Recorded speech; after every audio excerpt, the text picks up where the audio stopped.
Nous avons perdu 2 points et ces 2 points qu'on ne reprendra jamais.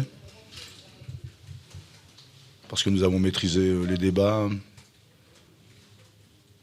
même si notre domination dans le jeu est restée stérile jusqu'à l'ouverture du score. Et puis ensuite, il y a un corner qui précède le corner du but égalisateur qui n'existe pas. Et puis il y a une large propension du trio arbitral à nous faire sortir de nos gonds, en fait. Que l'on soit auxerrois ou que l'on soit canet, on en vient à pas tout comprendre. Voilà, donc comme si j'insiste, je vais non pas me faire sanctionner immédiatement, parce que nous avons ici en France notre libre arbitre, mais si j'insiste de trop, il est fort à parier que la prochaine fois, sur le terrain, mon équipe sera sanctionnée. Donc comme c'est contre-productif, je vais plutôt m'attacher à dire que sur le but égalisateur des Auxerrois, nos joueurs, et notamment ceux qui sont chargés d'anticiper les trajectoires, n'ont pas fait leur travail. Puis à partir de là, une fois qu'il y a 1-1, c'est du grand n'importe quoi. Donc on a perdu le fil pendant 10 minutes, où on ne fait que jouer vers l'arrière, c'est-à-dire tout ce que je déteste dans ce sport-là, à plus forte raison quand on est en supériorité numérique. Voilà, donc regret, c'est en tout cas mon analyse. Ce ne sera certainement pas l'analyse de mon alter ego serrois, c'est la mienne. Et pourtant, autant lui que moi savons rester objectifs. Voilà, le stade Malherbe-Caen aurait dû l'emporter ce soir, au vu de la physionomie de la rencontre. Sur les sorties, Hugo Van der Merch, forcément sur blessure. Jessie Dominguez, c'est sur blessure. Aussi. Si on regarde aussi le film du match, c'est peut-être 10 ou 12, dans les 20 premières minutes, 12 coups francs, 12 fautes auxerroises. Première faute de JCP, carton jaune. Alors, je me suis dit à un moment donné, parce qu'il faut quand même faire de l'esprit, comme nous étions en jaune, donc peut-être que l'arbitre s'est dit, c'est inutile de mettre du jaune aux Auxerrois, des fois qu'ils confondent les couleurs, peut-être. Voilà, mais c'est pas comme ça qu'on gagne des matchs, c'est en les jouant bien mieux qu'on l'a fait une fois qu'on a mené au score. Et ça, c'est important, qu'on travaille sur ces points-là, qui restent à améliorer. Malgré tout, voilà, moi, je suis obligé d'avancer mon bilan, parce que nous n'existons, nous les entraîneurs, qu'au travers des résultats. Donc ça fait notre 5e match consécutif en restant invaincu. Et il se trouve qu'apparemment, la dernière série de ce type pour le stade Malherbe remonte à 2015. Donc j'espère qu'on va étendre cette série de matchs conclus par la récolte de quelques points, d'autant que nous sommes comptablement en retard. Vous l'avez reconnu, la mauvaise gestion entre votre équipe après l'ouverture du score. Oui. Pourtant, on a le sentiment que c'était le scénario idéal dans un stade qui commence à gronder. Ouais, mais encore une fois, à partir du moment où on refuse le jeu, eh bien, on est fatalement sanctionné. Alors là, doublement sanctionné, parce que comme je l'ai dit tout à l'heure, il n'y a pas corner sur le premier précédent l'égalisation. Ça, c'est anecdotique, mais c'est la réalité. Puis ensuite, comme je sais que les joueurs, en tout cas les miens, vont être très attentifs à ce que je dis en conférence de presse, et certainement davantage attentifs à ce que je vais dire ici que ce que je dirai lundi, ben j'en profite pour dire que les 3 garçons rentrants ont d'une part oublié de mettre des chaussures à crampons, et deuxièmement, n'ont pas fait le job. Donc il faut que tout le monde soit face à ses responsabilités pour que nous obtenions de bien meilleurs résultats, surtout quand ces résultats-ci nous tendent les bras. Je ne sais pas trop, je ne vous connais pas encore très bien, je ne sais pas trop si vous êtes enclin à parler des individualités ou pas. Est-ce que vous pouvez dire 2-3 mots sur Prince Odiangé, qui voulait partir cet été, finalement qui est toujours là, on le sent impliqué. Mais comme tous ses coéquipiers, y compris les 3 qui sont mal rentrés ce soir. Hein. Donc oui, il est impliqué.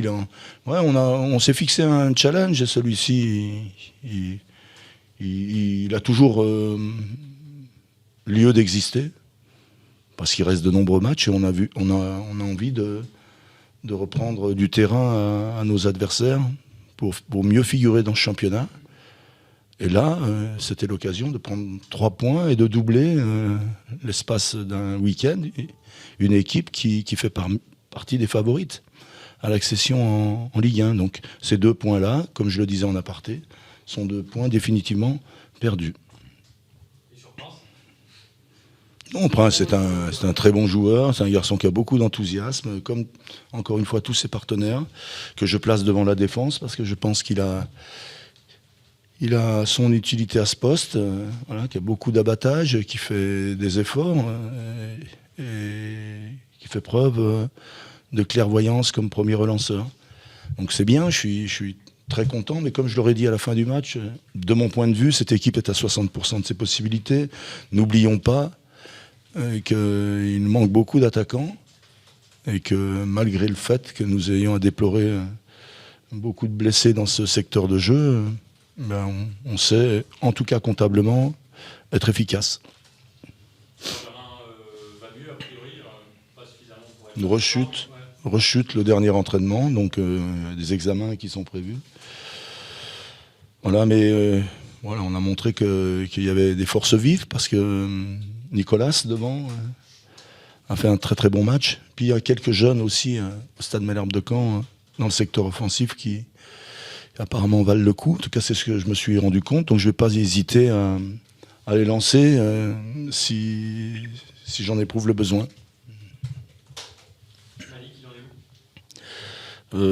Toujours à l'infirmerie. Voilà. Il est en réadaptation, il est de nouveau sur le terrain, mais il travaille seul avec le responsable de la réathlétisation. Donc son retour est pour bientôt, nous l'espérons tous. De toute façon, chaque fois qu'on déplore un blessé dans un effectif, c'est d'abord à lui qu'on pense, parce que le premier pénalisé est toujours le joueur. Merci.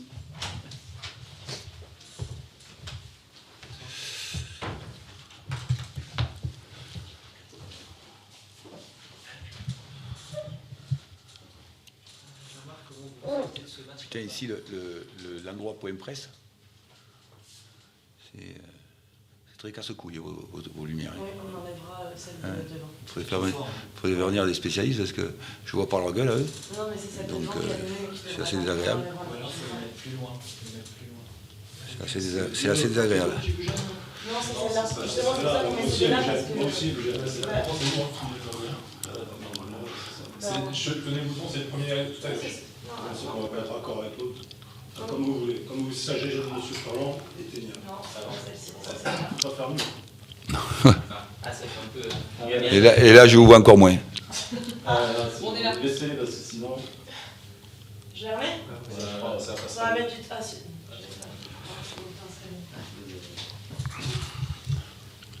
À part d'être ébloui, Jean-Marc, comment vous ressortez ce match-là ? Comme je vous avais dit, l'objectif c'était de stopper la série des défaites. Et l'objectif a été atteint. Alors notre ambition, effectivement, que ce soit clair, c'est toujours de gagner le match.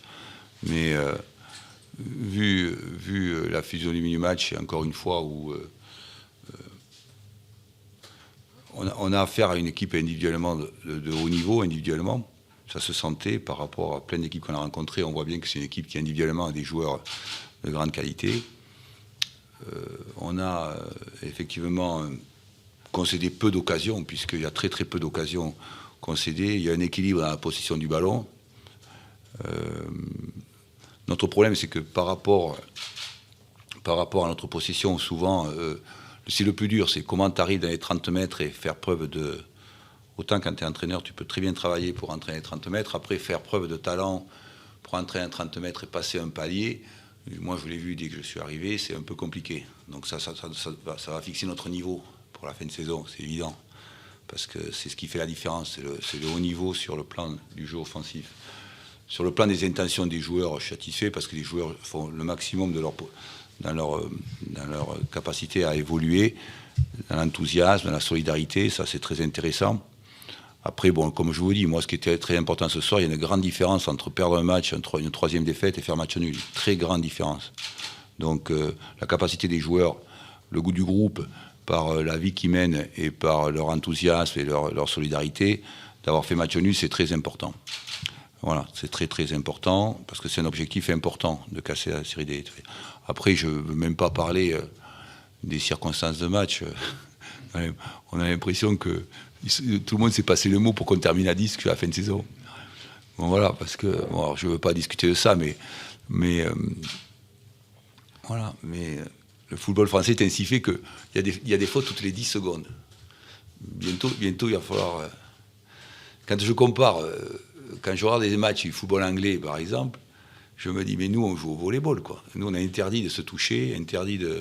Voilà, il y a des fautes toutes les 20 secondes, alors que pour que ça soit fluide, pour que ce soit spectaculaire, il faudrait éviter de laisser les joueurs se foutre sur la gueule, ça manchait, comme nous on faisait dans les années 80, mais au moins qu'on voit du spectacle, qu'on voit des jeunes se rentrer dans la gueule. Mais bon, là, tout le monde siffle toutes les 20 secondes, c'est horrible. C'est horrible. Mais bon, voilà, après, les circonstances, je ne discute pas, c'est compliqué pour nous, effectivement, c'est beaucoup plus compliqué, évidemment, contre une équipe contre Caen, d'aller chercher la victoire quand on est à 10.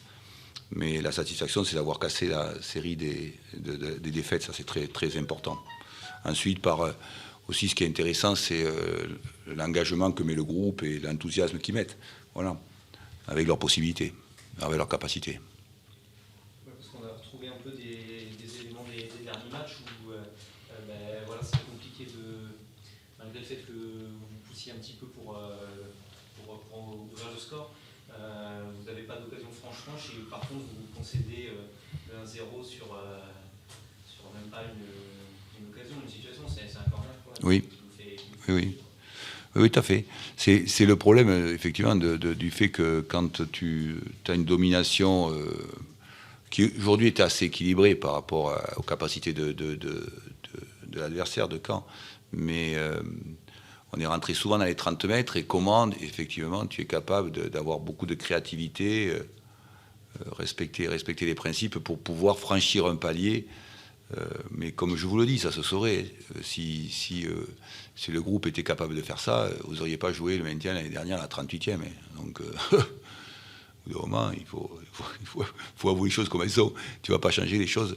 Le jeu offensif, si tout le monde le changeait en 4 mois, alors le football ne serait pas aussi compliqué, aussi complexe et aussi aléatoire et imprévisible. Voilà. Mais donc, c'est effectivement pour franchir un palier dans notre niveau, c'est exactement comment tu te procures encore plus d'occasions, beaucoup plus d'occasions. Mais ce n'est pas le cas depuis la saison. Ce qui te fixe un certain niveau. Voilà, point final. Mais, et c'est ce qui est le plus difficile à faire. Mais en revanche, on voit bien que les joueurs sont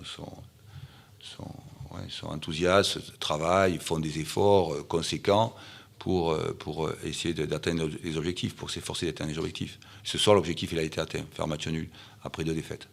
Surtout quand tu finis à 10 en plus. Mentalement, de sortir de ces 1-0, là, toujours de prouver qu'on est capable d'égaliser, ouais, vous échappez un peu à ce scénario des derniers matchs. Ça peut leur faire du bien aux joueurs pour la confiance. Oui, exactement. Mais l'équipe est capable de le faire. Justement, par rapport à ce que je viens d'évoquer, les qualités qu'elle a, c'est que depuis le début de la saison, c'est très souvent, et c'est quand même un point de repère très important pour faire une saison correcte, c'est le plus difficile. Être capable de revenir au score, ça c'est le plus difficile qu'il y a dans le football. Donc ça, c'est quand même un élément que l'équipe a depuis le début de la saison, et c'est quelque chose, effectivement, dans les paramètres importants, qui a toute son importance et qui est capital, oui, c'est vrai, effectivement. Vous disiez hier, en souriant en tout cas, l'un des objectifs de ce soir, c'est de finir à 11. Finalement, cet objectif-là n'est pas atteint. Encore une fois, c'est le 3e match de suite. C'est justifié ce soir ou finalement il y a un souci avec l'arbitrage? Demandez à Pascal Duprat s'il y en a un souci avec l'arbitrage, demandez-lui. Non, le problème, c'est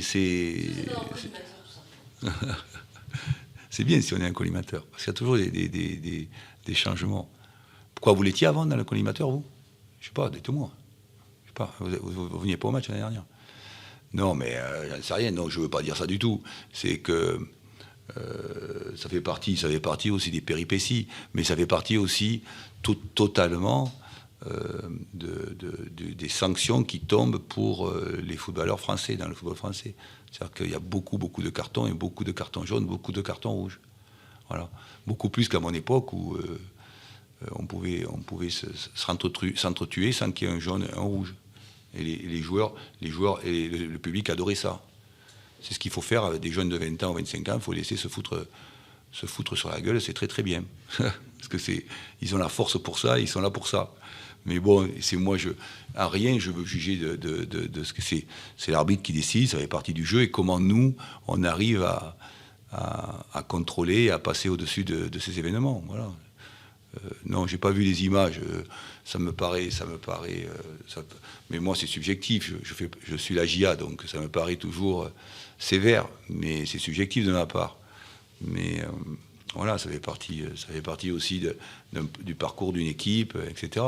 Mais moi, je préfère que mes joueurs, sincèrement, quand tu es entraîneur ou quand tu es le public ou si j'étais le supporter, je préfère que mes joueurs s'engagent d'une façon très importante, même très très importante, qui s'engagent sans se plaindre, même s'ils prennent des coups, parce que c'est ça la jeunesse, parce que c'est ça le sport de haut niveau, que de voir des joueurs qui sont apathiques et qui dorment. Je préfère largement ça. Voilà. Qu'est-ce qui s'est passé avec Mickaël Le Pion? Malheureusement, pour nous, le club, et pour la soirée, c'est le côté triste de la soirée, parce qu'il est encore blessé, oui, c'est vrai. Est-ce qu'il est au jambier? Ouais. Ouais. Pareil. Ok. C'est bon. Merci.